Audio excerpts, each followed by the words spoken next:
મોરબીમાં પાટીદાર યુવકોની સામૂહિક રીતે ગન લાયસન્સની માંગણી મોટી સંખ્યામાં પાટીદાર સમાજના યુવકો કલેક્ટર કચેરીએ એકત્ર થયા। સમાજના યુવકો સાથે અન્યાય ન થાય તે માટે શ્રી પાટીદાર યુવા સેવા સંઘની રચના કરાઈ। યુવક યુવતીઓ વ્યાજખોરો અપહરણ અન્યાય અને અત્યાચારનો ભોગ ન બને તે માટે સેવા સંઘની રચના કરાઈ। સંઘના યુવાનો કલેક્ટરને આવેદન આપી સામૂહિક રીતે ગન લાયસન્સની માંગણી કરશે। સમાજ સાથે થતા અન્યાય સામે સ્વરક્ષણ મેળવવા ગન લાયસન્સ આપવાની માંગ કરશે।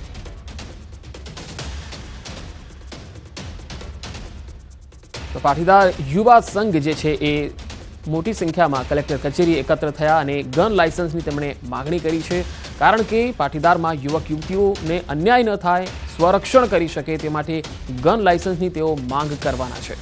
સામૂહિક રીતે ગન લાયસન્સની માંગણી કરવામાં આવશે। પાટીદાર યુવા સેવા સંઘની રચના પણ કરવામાં આવી છે અને સામૂહિક રીતે ગન લાયસન્સની માંગણી કલેક્ટર સમક્ષ કરવામાં આવશે। મોરબીથી આ તસવીરો આવી રહી છે જે આપને બતાવી રહ્યા છે। મોરબીમાં ખાસ પાટીદાર યુવા જે અહીંયા એકત્ર થયો છે કલેક્ટર કચેરીએ તેમણે માંગણી કરી છે કે તેમને ગન લાયસન્સ મળે। મોટી સંખ્યામાં પાટીદાર સમાજના યુવકો કલેક્ટર કચેરીએ એકત્ર થયા છે। સમાજના યુવકો સાથે અન્યાય ન થાય તે માટે શ્રી પાટીદાર યુવા સેવા સંઘની રચના કરાઈ છે। યુવક યુવતીઓ વ્યાજખોરો અપહરણ અન્યાય અને અત્યાચારનો ભોગ ન બને તે માટે આ સંઘની રચના કરાઈ છે।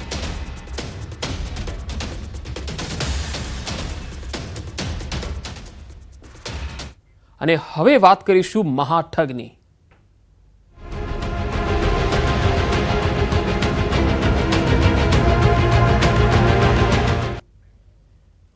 એક કા ડબલની સ્કીમ આપનાર, રોકાણના નામે લોકો સાથે કરોડોની છેતરપિંડી કરનાર, વળતરના નામે લોકોને બાટલીમાં ઉતારનાર મહાઠગ ભૂપેન્દ્ર ઝાલા હાલ ભૂગર્ભમાં ઉતરી ગયા છે। રોકાણકારો પાસે રોકાણ કરાવી સારા વળતરના નામે કરોડોની છેતરપિંડી આચરી ત્યારે બીઝેડ પોન્ઝી સ્કીમ અંગે ન્યૂઝ 18એ મોટો ખુલાસો કર્યો। ન્યૂઝ 18ની ટીમ મહાઠગ ભૂપેન્દ્ર ઝાલાના ઘરે પહોંચી। આલિશાન બંગલામાં મોંઘીદાટ 3 લક્ઝરી ગાડીઓ જોવા મળી। ઘર પર તેમની માતા અને બહેન હાજર હતા, પરંતુ પરિવારજન કંઈ જ બોલવા તૈયાર નથી। પરિવારજન કૌભાંડથી અજાણ હોવાનું જણાવે છે। ભૂપેન્દ્રસિંહ 3 થી 4 દિવસ થયા ઘરે આવ્યા નથી એવું પણ તેઓ જણાવી રહ્યા છે। લોકોના પૈસે અયાશી કરનાર મહાઠગ ભૂપેન્દ્ર સાબરકાંઠાના ઝાલાનગરમાં રહે છે। ઊંચા વ્યાજની લાલચ આપી અને અસંખ્ય લોકો પાસેથી રૂપિયા પડાવ્યા અને રોકાણ કરાવડાવ્યું અને હવે આ જે મહાઠગ છે એ ભૂગર્ભમાં ઉતરી ગયો છે। તેના ઘરની બહાર તમે જોઈ શકો છો કે મોંઘીદાટ કારના કાફલાઓ જોઈ શકાય છે અને કેવી વૈભવી તેની જિંદગી છે, લોકોના પૈસાથી કેવી લીલા લહેર કરતો હતો આ મહાઠગ એ પણ જોઈ શકાય છે।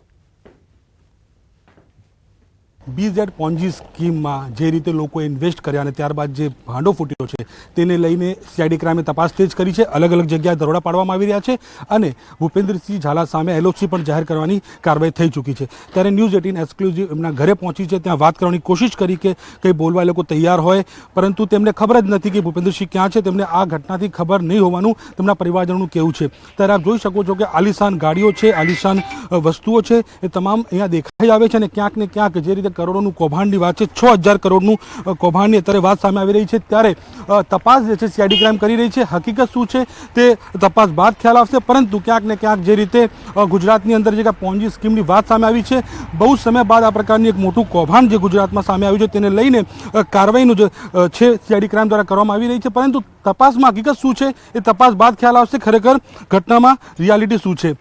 અને ક્યાંક ને ક્યાંક જે રીતે અત્યારે સમગ્ર મામલો છે તે ખૂબ જ ચર્ચાસ્પદ છે, કારણ કે સીઆઈડી ક્રાઇમ તપાસ કરી રહી છે અને કરોડો રૂપિયાની જે વાત છે ત્યારે પરિવારજનો કહે છે અમને કંઈ ખબર નથી એ ક્યાં છે, કોણે શું કર્યું, કોઈ એમને આઈડિયા નથી। જેથી અત્યારે પોલીસ જે છે તે કાર્યવાહી કરી રહી છે, તપાસ કરી રહી છે અને તપાસ બાદ જે છે સમગ્ર હકીકત સામે આવશે કે રિયાલિટી શું છે અને ક્યાં છે ભૂપેન્દ્રસિંહ। અત્યારે તેમને પકડવા માટે પણ સીઆઈડી ક્રાઇમની ટીમો અત્યારે અલગ અલગ જગ્યાએ જઈ રહી છે। કેમેરામેન પ્રકાશ દેસાઈ સાથે નવીન ઝા, ન્યૂઝ 18 ગુજરાતી, ઝાલાવાડ, હિંમતનગર, સાબરકાંઠા। લોકો સાથે કરોડોની છેતરપિંડી કરનાર મહાઠગ ભૂપેન્દ્રસિંહ ઝાલા હાલ ફરાર છે, પરંતુ ન્યૂઝ 18ની ટીમ તેમની પહેલી ઓફિસ પર પહોંચી જ્યાંથી ભૂપેન્દ્રસિંહ ઝાલાએ લોકોને ઠગવાની શરૂઆત કરી। આ એ જ ઓફિસ છે જ્યાંથી લોકોને બાટલીમાં ઉતારવાની તેણે શરૂઆત કરી હતી। રોકાણકારોને 30 થી 40% સુધીનું વળતર આપવાની લોભામણી લાલચ આપી ભૂપેન્દ્રસિંહ ઝાલાએ હાલમાં એક બીઝેડ સંસ્કાર નામની સ્કૂલ પણ લઈ લીધી હોવાનું સામે આવ્યું છે। હેતવી, જે રીતે પરિવારજનોનું કહેવું છે કે 3 થી 4 દિવસ થયા તે ઘરે નથી આવ્યો, ક્યાં છે કોઈને ખબર નથી. સીઆઈડી ક્રાઇમે પણ એલઓસી જે છે તે જાહેર કરવાની કાર્યવાહી કરી ચૂકી છે. ત્યારે અમે પણ અત્યારે જે તેનું જે ઝાલાનગરની બહાર જે સૌથી પહેલાં ઓફિસ ખોલેલી હતી તે ઓફિસ પાસે છીએ અને ક્યાંક ને ક્યાંક ઓફિસ આવી અનેક એને ખોલી છે કે જે હિંમતનગરની અંદર, સાબરકાંઠા, અરવલ્લી, બરોડા અનેક જગ્યાએ એની પોતાની આવી ઓફિસ ખોલેલી છે. પરંતુ આ જે છે તેના ઘરની બિલકુલ નજીક આ સૌથી પહેલાં જે ઓફિસ ખોલી હતી એને તે ઓફિસ ત્યાં પહોંચ્યા છીએ અને જે રીતે સામે આવી રહ્યું છે કે તમામ જગ્યાએ તેને અલગ અલગ એજન્ટો મૂક્યા હતા, અલગ અલગ એમાં ઇન્વેસ્ટર હતા, જેમાંથી કેટલાક એજન્ટ જે છે સીઆઈડી ક્રાઇમની રડારમાં આવી ચૂક્યા છે અને તેમની પૂછપરછ જે છે તે પણ કરવામાં આવી રહી છે.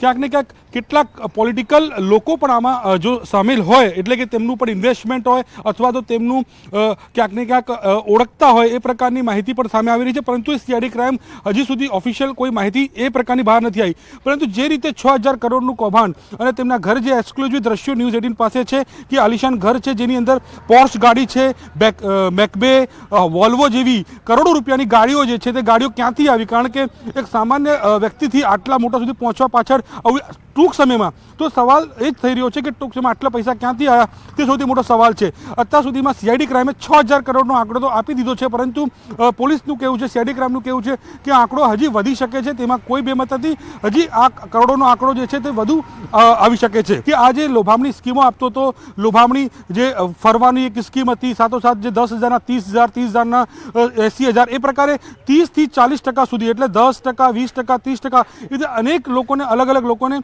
અલગ અલગ જે છે પોન્જી સ્કીમ આપતો હતો. એ પ્રકારની માહિતી પણ સીઆઈડી ક્રાઇમની તપાસમાં સામે આવ્યું છે.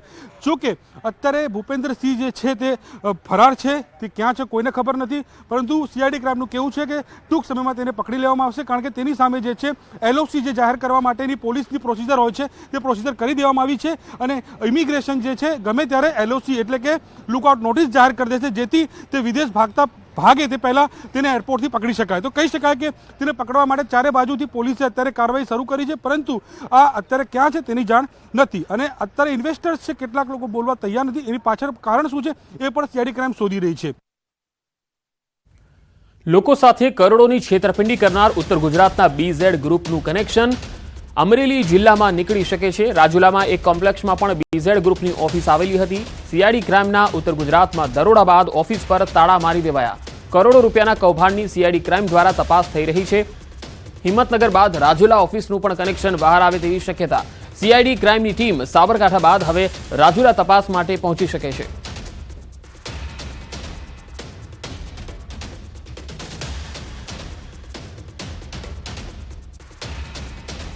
મહાઠગ ઝાલાનું વડોદરા સુધી ફૂલેકું ફેલાયું છે. બીઝેડ ફાઇનાન્સની ઓફિસ જે વડોદરા ઉપર પણ સર્ચ થઈ રહ્યું છે.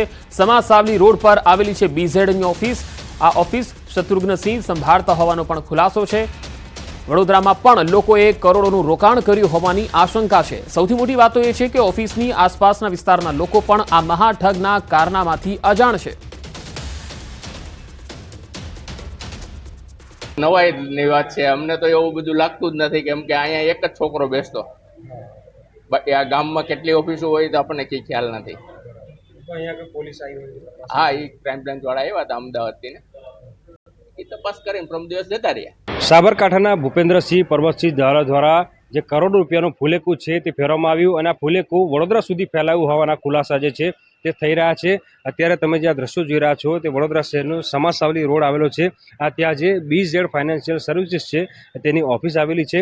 સ્થાનિક વેપારીઓ જે છે તેમના દ્વારા એવું કહેવામાં આવી રહ્યું છે કે 2 દિવસ અગાઉ સુધી આ જે ઓફિસ છે તે કાર્યરત હતી, પરંતુ જે પોલીસના કેટલાક અધિકારીઓ છે તેઓ અહીંયા આવ્યા હતા, દરોડા પાડ્યા હતા અને તેમના દ્વારા સર્ચ જે છે તે કરવામાં આવ્યું હતું. ત્યારબાદથી જ આ ઓફિસ જે છે તે બંધ હાલતમાં છે. પોલીસ દ્વારા જે તપાસ કરવામાં આવી છે તેમાં એ પ્રકારનો ખુલાસો થયો છે કે હિંમતનગરનો કોઈ શત્રુઘ્નસિંહ નામનો ઈસમ છે ત્યાં ઓફિસ સંભાળતો હતો અને પોલીસે અહીંયા સર્ચ કર્યું, દરોડા પાડ્યા. ત્યારબાદથી આ ઓફિસ જે છે તે બંધ હાલતમાં જોઈ શકાય છે. અહીંયા કયા પ્રકારની ગતિવિધિ થતી હતી તેનાથી જે સ્થાનિક વેપારીઓ છે તેઓ અજાણ છે. પરંતુ એક વાત ચોક્કસ છે કે આ જે ઝાલા છે તેને અનેક લોકોને પોતાની ચુંગાલમાં ફસાવ્યા છે.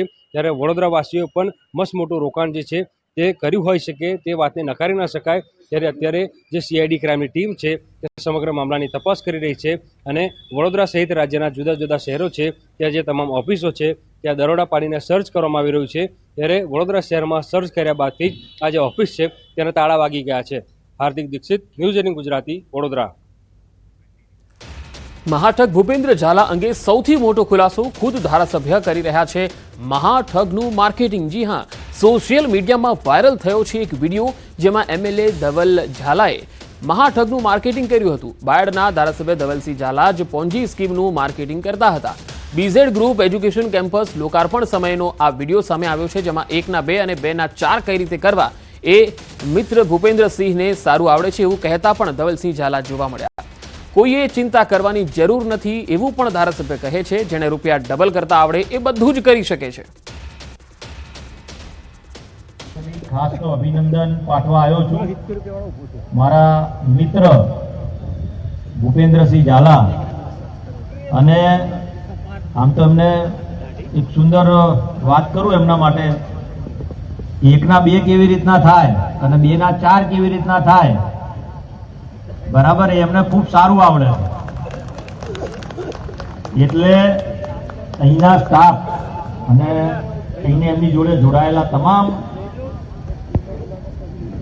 કહેવાય ને શૈક્ષણિક સંસ્થા સાથે જોડાયેલા તમામ લોકોએ ચિંતા કરવાની જરૂર નથી. પહેલી વાત, ઘણાને ક્યાંક થોડોક સંકોચ હોય, પરંતુ મેં એટલે જ ઉદાહરણ આપ્યું કે 1ના 2 કેવી રીતના થાય.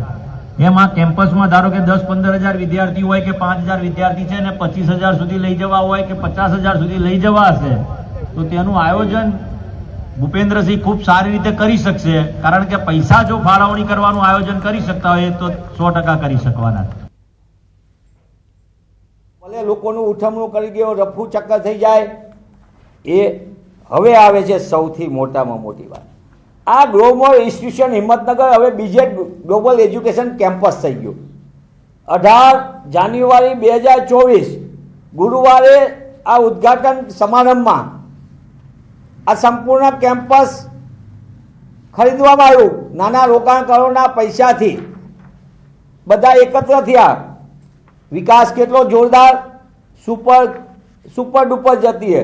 અને પહેલા એના સમારંભના અધ્યક્ષ કોણ છે? CR પાટીલ, ભાજપાના પ્રદેશ અધ્યક્ષ ને કેન્દ્રીય મંત્રી. મુખ્ય મહેમાન શિક્ષણ મંત્રી, પ્રદેશના મહામંત્રી રજનીભાઈ ભીખુસિંહ પરમાર, અન્ન અને નાગરિક રાજ્યમંત્રી કૌશલ્યબા કુંવરબા, પ્રદેશ ઉપાધ્યક્ષ. અને હવે તમને આવે બાકીના એમના નેતાઓ. A to Z બીજેડનું તમામ છે, પણ A to Z લોકો ભાજપના બોલાવ્યા. અરવલ્લી સાબરકાંઠામાં CID ક્રાઇમની તપાસ ચાલી રહી છે. બીઝેડ ગ્રુપની ફાઇનાન્સ સર્વિસની ઓફિસો પર તપાસ થઈ રહી છે. બીઝેડ ગ્રુપના એજન્ટોની ઓફિસો ઉપર તપાસ થઈ રહી છે, જેમાં રણાસણ, મોડાસા, માલપુર આ તમામ વિસ્તારોમાં CID ક્રાઇમ તપાસ કરી રહી છે. પોલીસ દ્વારા ઓફિસોમાં દસ્તાવેજોની તપાસ ચાલી રહી છે. પોન્જી સ્કીમો પર CIDના દરોડા હિંમતનગર, પ્રાંતિજ, તલોદ અને મોડાસા સહિતના વિસ્તારોમાં અને સાબરકાંઠા અરવલ્લી જિલ્લામાં પણ દરોડાની કાર્યવાહી ચાલી રહી છે. રોકાણકારોને આકર્ષતી ખાનગી કંપનીઓની ઓફિસોના શટરોને તાળા લાગી ગયા છે. અરવલ્લી તેમજ સાબરકાંઠા જિલ્લામાં CID ની જે ટીમો દ્વારા અલગ અલગ ટીમો બનાવી અને દરોડા પાડવામાં આવ્યા છે. બીજેડ ફાઇનાન્શિયલ સર્વિસ દ્વારા જે રોકાણકારોને જે લોભામણી જે લાલચ આપી જે ફાઇનાન્શિયલ સર્વિસ કરવામાં આવતી હતી, બીજેડ ફાઇનાન્શિયલ સર્વિસના જે એજન્ટો છે તેમની સાથે પૂછપરછ કરવામાં આવી છે. આપણે આ દ્રશ્યો જોઈ શકો છો કે મોડાસા શહેર ખાતે આવેલી જે એજન્ટની ઓફિસ છે ત્યાં આપણે ઊભા છીએ. સાથે જ આ સિવાય માલપુર તેમજ મેઘરજ સીમાલવાડાની જે ઓફિસ છે ત્યાં પણ તપાસ કરવામાં આવી હતી. લગભગ આ જગ્યાએ 4 કલાકથી વધુ તપાસ જે CID ક્રાઇમના જે અધિકારીઓ છે તેમના દ્વારા કરવામાં આવી હતી. અહીંથી જે દસ્તાવેજો જપ્ત કરવામાં આવે છે તેમાં જાણવા જોગ 5/24 અન્વયે તપાસ શરૂ કરવામાં આવી હતી. અહીંથી પણ પ્રિન્ટર સહિતનો જે સામાન જપ્ત કરવામાં આવ્યો છે. જિલ્લામાં અન્ય ઓફિસોમાંથી કોમ્પ્યુટર સહિતનો સામાન જપ્ત કરવામાં આવ્યો છે. કાર્યવાહી કરવામાં આવી છે, એજન્ટોની પૂછપરછ કરવામાં આવી છે. જોવાનું એ રહે છે કે CID ક્રાઇમની તપાસ હવે કઈ દિશામાં જાય છે. હાર્દિક પટેલ, ન્યૂઝ 18 ગુજરાતી, અરવલ્લી. તો બીઝેડ ગ્રુપની પોન્જી સ્કીમનો રેલો વિજાપુરમાં પણ જોવા મળ્યો. બીઝેડ ટ્રેડર્સ ગ્રુપના કાંડ બાદ મહેસાણાના રોકાણકારનો મોટો ખુલાસો. 1 લાખ રૂપિયા રોક્યા હતા, 2 મહિનામાં 4,000 મળ્યા. 1 લાખ રૂપિયા રોક્યા હતા અને મહિને 2% વ્યાજ સાથે મૂડી પરત મળી હતી. વિજાપુરમાં બીઝેડ ઇલેક્ટ્રોનિક શોરૂમ અને ટ્રેડર્સની 2 ઓફિસો પણ છે. બીઝેડ બ્રાન્ડ સાથે TV, AC, વોશિંગ મશીન પણ વેચતા હતા. બંને ઓફિસને હાલમાં ખંભાતી તાળા લાગી ગયા છે. બીઝેડ ગ્રુપ વિજાપુરમાં બીઝેડ નામના સિમ્બોલવાળા TV સાથે ઇલેક્ટ્રોનિક આઇટમોનું પણ વેચાણ કરતા હતા. મેં ₹1 લાખ રોક્યા હતા, એમને 2% મને આપવાનું કીધું હતું. 2 મહિના માટે રોક્યા હતા. 2 મહિના પછી પરત પાછા આપી દીધા હતા એમને. કેટલા લાખના કેટલા આપ્યા તમે? લાખના જો ને સાહેબ 2% લેખે એટલે 2000 વ્યાજ થાય, 4000 આપ્યા હતા એમને. 2 મહિના પછી પરત પાછા આપી દીધા એમને. બીજા તમને કેવી રીતે જાણવા મળી સ્કીમ અને બીજા કોઈ તમારા સર્કલમાં કોઈ રોકેલા પછી ના બીજા સર્કલમાં કોઈએ નથી રોક્યા. આમાં જે એજ્યુકેટિવ હતા એ મારા મિત્ર જ હતા. મારા અહીંયા સલૂન છે, સલૂન કસ્ટમર છે, રોજ આવતા જ હતા.